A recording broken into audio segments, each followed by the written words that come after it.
Kumusta mga brad? Ngayon nga pong naglabas na si Honda ng Honda Click na naka-naked handlebar. Ang tanong naman ng mga taong fan ng Yamaha, maglalabas din ba kaya si Yamaha ng 125cc scooter na naka-naked handlebar? Si Suzuki kasi tahimik lang pero meron na silang ganun. Ang hinihintay na lang nila si Yamaha. Pero ang hindi nga po alam ng iba, mayroon na pong ganong motor si Yamaha. Yes po, meron na at nandoon din po sa Indonesia.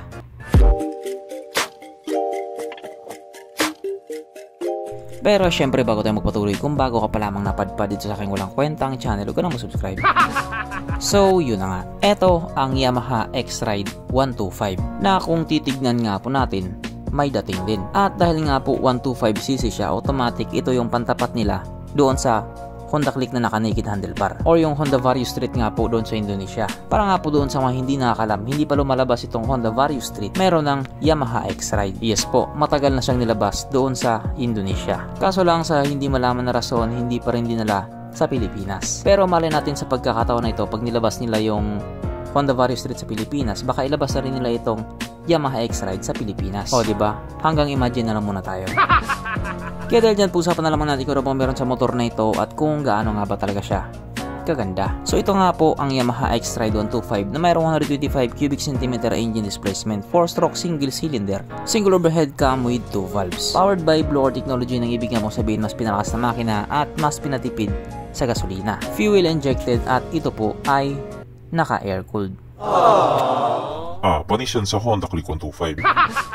Ang kanyang operation ratio 9.5:1. Pagdating naman po sa kanyang power, ito po ay mayroong 9.3 horsepower, 8,000 RPM, 9.6 Nm of torque at 5,500 RPM. At ayon nga po sa mga Indo na nakagamit sa motor na ito po ay kayang tumakbo sa bilis ng 105 km/h. So, hindi na rin masama. Ang kanyang tangke ay kaya magkarga ng 4.2 liters fuel tank capacity na kumukonsumo naman po ng 60 kilometers per liter. So hindi po biro yung ganun. Napakatipid po niya sa gasolina. Ang sukat ng kanyang gulong 80/80/14 sa harap at 100/70/40 naman sa likuran. Pagdating naman po sa kanyang braking system, ito po ay naka-disc brake sa harap at drum brake pa din po sa likuran.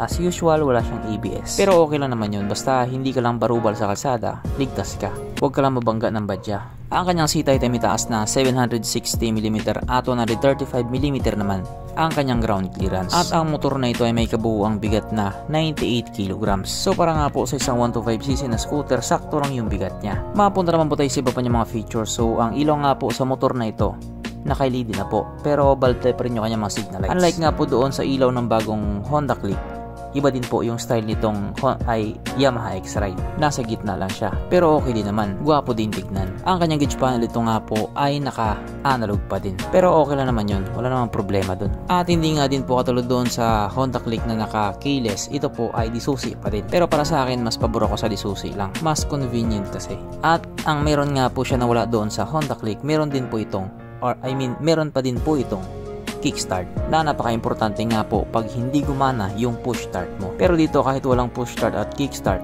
gagana pa rin to. Sapagkat nandito na nga po tayo sa exciting na part, ang kanyang mga suspension. So sa harapang bahagi nga po ito ay ginamitan ng telescopic fork. At sa likuran naman ito po ay gumagamit ng single shock absorber na ayon nga po sa mga taong nakagamit sa motor na ito, magandang bounce.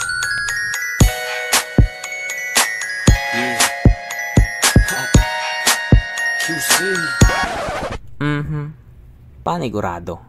Wala na namang nalungkot. At dahil wala nga pong nalungkot, alamin na po natin kung present nga ba sa motor na ito yung tatlong pinaka-importanting features. So, una na nga po dito, ang kanyang lagayan ng istalyon. At nakakalungkot mga sabihin, wala siyang ganon. Wala siyang lagayan ng istalyon. Pero, meron naman po siyang sabitan ng pulutan. At oras na nga po para sa ating Red Horse check ang pinaka-importanting feature sa isang motor. At ayon nga po sa aking masusing pag-aanalisa, ang motor na ito ay kayang magkarga ng 2 kahong Red Horse.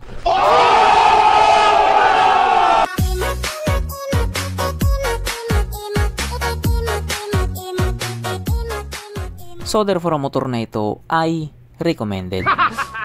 At regarding naman po sa kanyang presyo doon nga po sa Indonesia, ito nga po ay nagkakalaga ng 20,200,000 Indonesian rupiah. Na kung i-convert nga po natin into Philippine peso, ito po ay papatak ng 71,000 pesos.